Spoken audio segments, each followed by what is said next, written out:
எங்கள் மாமியார் போய் செத்து போயிட்டாங்க. எப்படியோ அவங்ககிட்ட இருக்கிற சொத்தை எல்லாம் ஆட்டையை போட்டு என்ன ஓட வேண்டியதான். அவெல்லாம் ஒரு கேரக்டர் இருக்கேன். இத்தனைக்கும் அவங்க வீட்டில் வேலை செய்கிறவன் வேறு. அதுக்கு மேலே ஓசிலே அந்த கம்மல் ஜிமிக்கையும் கொடுத்துட்டா, இந்த பெண்களும் கொடுத்துட்டா. இப்போ இந்த 100 பவுனுக்கும் நான் தான் அதிபதி. சிஞ்சிக்கா சின்னக்கா சின்னிக்கா சின்னக்கா.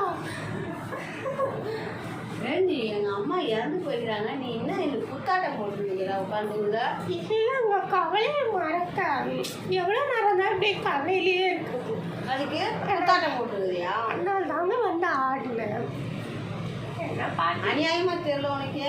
இப்படி சொல்லுங்க நீங்கள். ஒரு உயிர் போயிருக்கு, அந்த ஃபீலிங்ஸ் கூட இல்லாமல் இந்த ஆட்டம் போடுற. எங்கள் அப்பா பார்த்தா என்ன நினைப்பாரு? நான் ஃபீலிங்ஸில் தாங்க இருக்கேன். அந்த ஃபீலிங்ஸ் எல்லாம் போக்க தான் நான் கொஞ்சம் டான்ஸ் ஆடினேனே.